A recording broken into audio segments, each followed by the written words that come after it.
Con estas declaraciones tiene la palabra la defensa técnica de la parte accionante.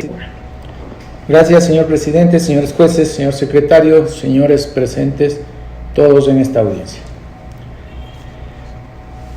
Para empezar, quiero dejar sentado en esta audiencia que este habeas corpus correctivo fue presentado el 18 de julio del 2022.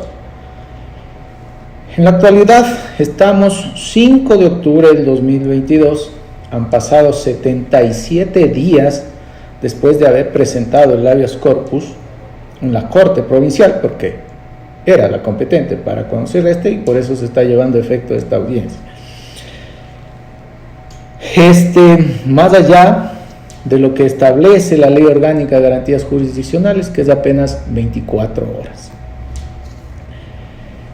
Señores jueces, la sentencia número 2505-19-EP, dictada por el máximo organismo de administración de justicia constitucional, establece que la acción de habeas corpus tiene por objeto proteger la libertad, la vida y la integridad física de aquellas personas que se encuentran privadas de ella por orden de autoridad pública o de cualquier persona.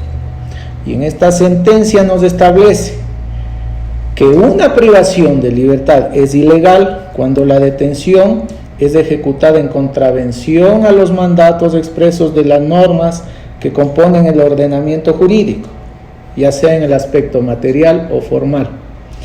En el aspecto material nos dice que la privación de libertad debe haberse realizado en estricto apego a las causas, circunstancias establecidas en la ley. Y la privación de la libertad debe mantenerse exclusivamente hasta los límites temporales fijados por la legislación. Aquí es el primer aspecto en el que se fundamenta esta acción de habeas corpus, toda vez que mi defendido se encuentra privado de la libertad fuera de los límites temporales fijados por la legislación. Y en segunda instancia, la Corte nos aclara que es una privación de libertad arbitraria. Es cuando aquellos actos que van en contra de la razón, la lógica o la justicia en materia jurídico-procesal deben entenderse como aquellas resoluciones judiciales que exceden los límites de posibilidad interpretativa que el ordenamiento jurídico deja al arbitrio del juez. ¿De qué juez? De la jueza demandada Melissa Magdalena Muñoz Sánchez. ¿Dentro de qué causa? Dentro de la causa 17 U062 022 00052. En consecuencia, nos dice la Corte Constitucional, teniendo en cuenta lo descrito, es claro que aun cuando la privación de libertad provenga de orden legal dictada por autoridad legítima, esta puede convertirse en ilegal o arbitraria si exceden los límites temporales establecidos en la Constitución y la ley, dependiendo el caso concreto. Señores jueces, ¿cuál es el caso que se ha traído a su conocimiento? Mora ha solicitado a la jueza Melissa Muñoz Sánchez el cambio de régimen cerrado a régimen semiabierto. Es así que se lleva a efecto la audiencia en esta causa el día 13 de julio del 2022 a las 11 horas, donde que se le presenta a la jueza todo lo que exige el artículo 254 del reglamento de rehabilitación social, ¿sí?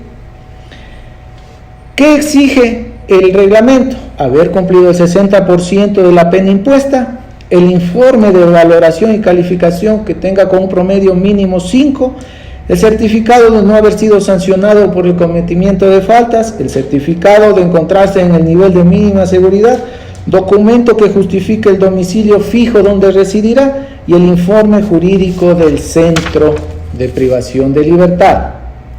En ese contexto, señores jueces, debo solicitar de que esta documentación que acabo de referir la he presentado por ventanilla física y solicito se agregue como prueba de mi parte, toda vez que con esto demuestro que en verdad mi defendido ha cumplido con el artículo 254 del reglamento.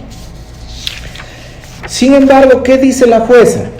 La jueza niega la petición de cambio de régimen, aduciendo que el único argumento que plantea la jueza es que en el numeral 1 del referido artículo dice haber cumplido el 60% de la pena mediante sentencia ejecutorial.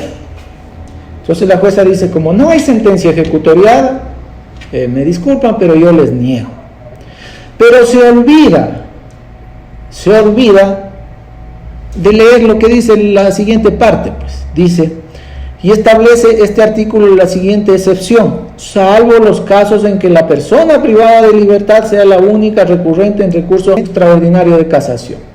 En el presente caso, como está como obra del informe remitido por el SNAI, el único recurrente es mi defendido, y certifica incluso en ese documento que no recurrió a la fiscalía, porque obviamente si la fiscalía recurre podría agravarse la pena en el peor de los casos, ¿no?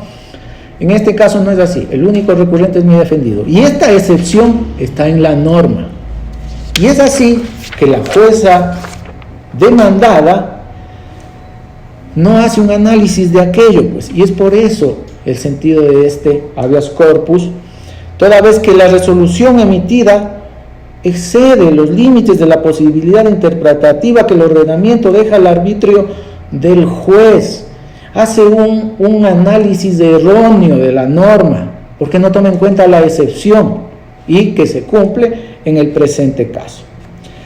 Finalmente, señores jueces, debo aclarar que este habeas corpus no tiene el objeto de que ustedes se conviertan en jueces de garantías penitenciarias y ordenen un cambio de régimen, porque ese objeto tampoco tiene el habeas corpus. Pues.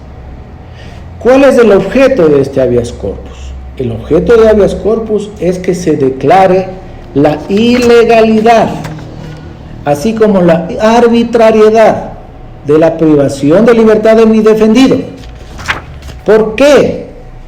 Porque la jueza o la resolución de la jueza excede los límites de su posibilidad, como lo establece la Corte Constitucional, no yo. En ese sentido, se debe declarar la ilegalidad y la arbitrariedad de la privación de libertad de mi defendido, que ya debería estar libre, porque excede los límites establecidos en la ley. Él con el 60% ya debió haber estado en un régimen semiabierto y con las presentaciones correspondientes. Entonces, al declararse la ilegalidad y la arbitrariedad de la privación de libertad de mi defendido, ordenarse su libertad. Muchas gracias. Muchísimas gracias. Señor secretario, por favor, la persona última que ingresó al sistema, ¿podría verificar? Muy buenas tardes, por favor, la persona que ingresó al sistema, Jonathan Carrera, UGP Penitenciaría, Unidad de Garantías Penitenciarias, me imagino que se trata de mencionar, ¿no? ¿Cómo está? Buenas tardes, doctor. Buenas tardes, dígame de quién se trata, por favor. No, estoy aquí escuchando la audiencia porque la doctora Melissa, con la quien yo trabajo, me dijo que me conecte para que le ayude escuchando, nada más. Ya, muy bien. En todo caso, ya acabo de informar al tribunal. Muchas gracias. Continúe, caballero. Gracias. Muchas gracias. Bien, muchísimas gracias, señor secretario. En vista de lo que se está suscitando en esta audiencia y al observarse que se han presentado por ventanilla escritos y anexos, por favor, señor secretario,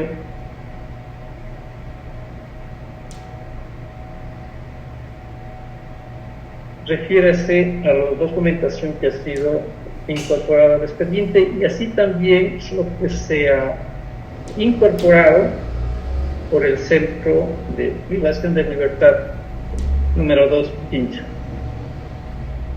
Muy bien, doctor. En caso, tenemos aquí un oficio dirigido a la sala especializada laboral de la Corte Provincial de Justicia de Pichincha, que es unidad judicial especializada en garantías penitenciarias con sede en el Distrito Metropolitano de Quito, provincia de Pichincha. Que usted también, doctor Henry Cales, me imagino que tiene conocimiento de eso porque se le ha corrido traslado por correo electrónico, mi estimado doctor, que tal vez no estoy. Pero en este caso procedo a leer.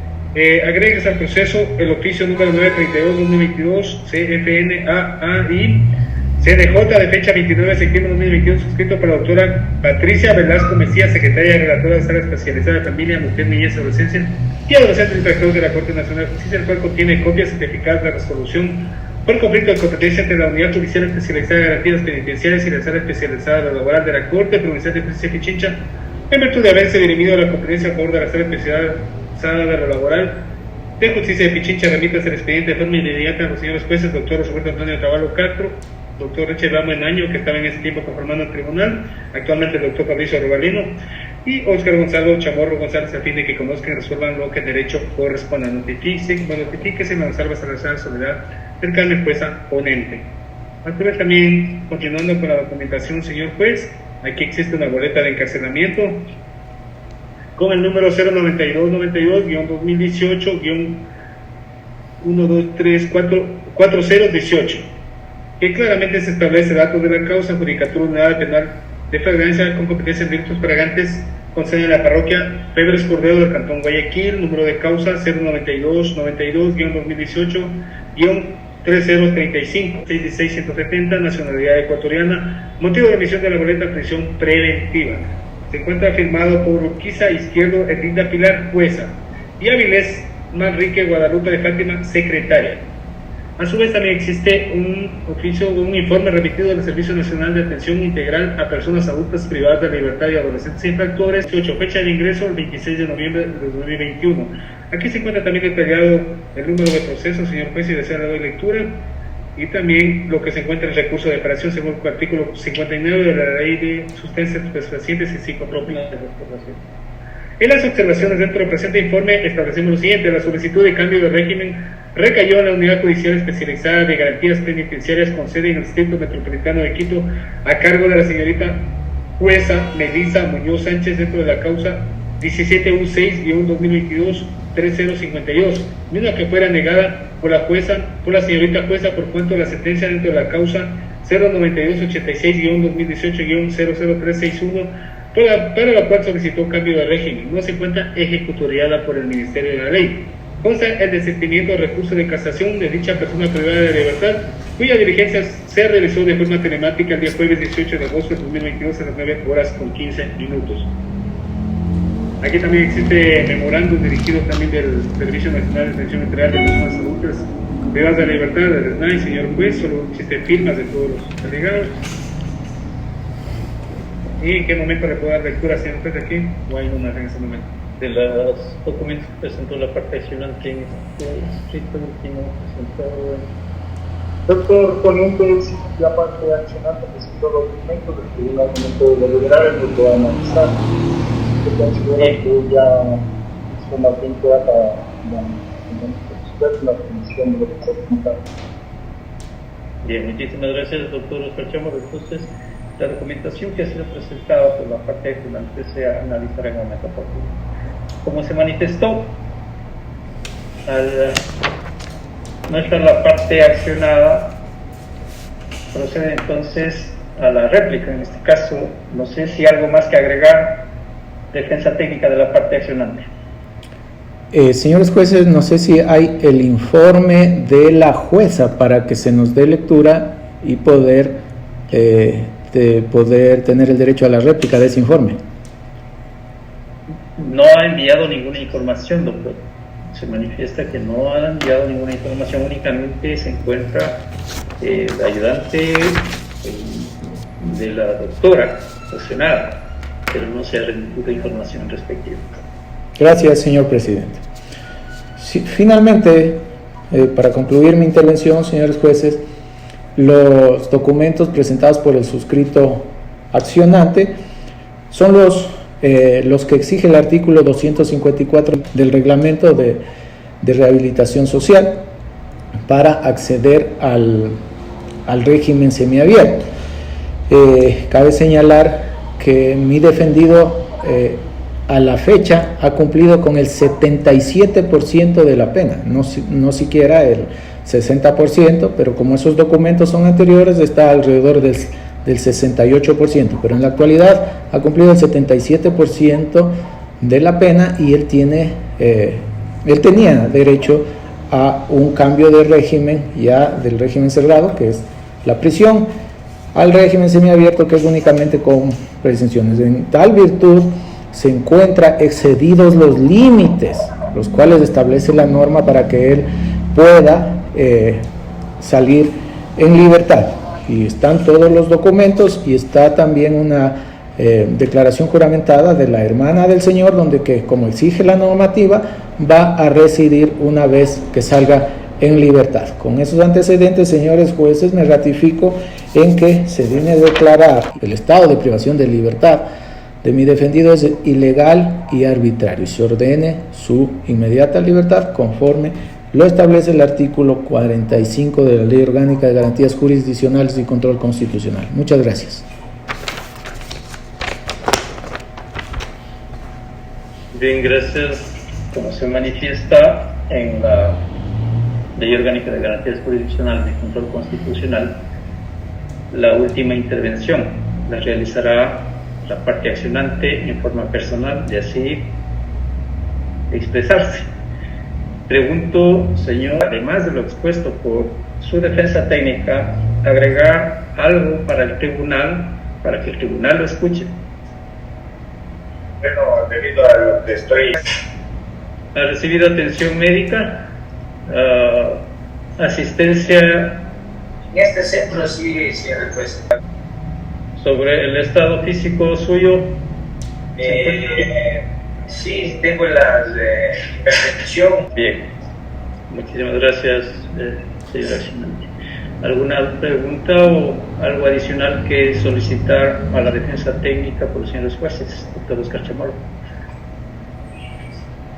Sí, yo deseo expresar nomás en la inquietud de, una vez negado por la señora jueza del régimen penitenciario, el cambio de régimen, creo que la defensa técnica de la parte accionante me indique, en jurisdicción ordinaria, ¿qué sucede? ¿Qué pasa con los recursos reglamentales? Porque se supone, o una lógica jurídica, la jueza no tiene un poder anímico para cerrar en sí mismo una negativa y no poder recibir en aprobación.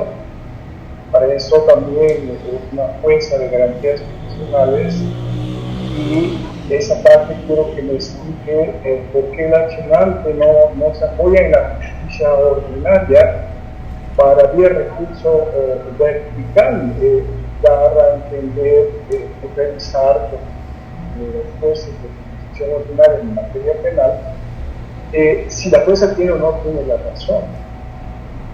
Porque en esa línea no se ha dicho en los términos legales qué pasa con ese doble conforme que siempre la parte, en este caso, debe haber tenido la oportunidad de reducirla en justicia ordinaria. Me llega un juez, subo de nivel para que se verifiquen las situaciones de orden legal, de acuerdo a la materia, en este caso penal.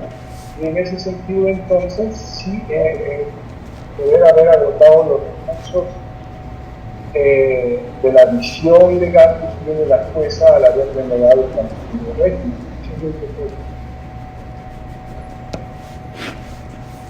Gracias, doctor. Sí, defensa técnica, por favor, A ver, señores jueces. Inquietudes. No me sorprende la pregunta porque estamos hablando después de 77 días de haber presentado la acción de habeas corpus, ¿no? Entonces, ni siquiera me va a sorprender el resultado de esta acción de habeas corpus. Por favor, doctor. La única... Perdón. Doctor, manifesté al inicio mantener el respeto y consideraciones. Sí, con todo respeto estoy hablando esto, ¿no? Por eso estoy solicitando copias certificadas de todo el expediente. La única acción de garantías jurisdiccionales que como requisito de procedibilidad exige haberse agotado todos los recursos, tanto ordinarios como extraordinarios, es la acción extraordinaria de protección. La acción de habeas corpus no tiene sujeto, no exige estos requisitos y exige, como lo he planteado, cuando una privación de libertad es ilegal, arbitraria o ilegítima. En el presente caso estamos ante una privación ilegal y arbitraria. Entonces se ha planteado todos los hechos por qué la privación de libertad de mi defendido es ilegal y arbitraria. No en mi criterio, porque mi criterio no importa, en base al criterio del máximo organismo de administración de justicia constitucional, que es la Corte Constitucional. Sin embargo, señores jueces, ustedes son los que deciden. Yo pongo a su consideración los hechos, el derecho constitucional, la sentencia que estoy exigiendo que se cumpla. Pero si ustedes, en su ilustrado criterio, deciden que no es así, obviamente yo no puedo hacer nada más que representar los derechos de mi defendido. Muchas gracias. Bien, doctor Fabricio Robalino, ¿alguna aclaración? No tengo preguntas, doctor, muchas gracias. Muchísimas gracias, doctor. Igualmente tengo claro la solicitud de la petición. Bien, en este momento vamos a deliberar para luego emitir la decisión que corresponda en esta acción de garantía constitucional.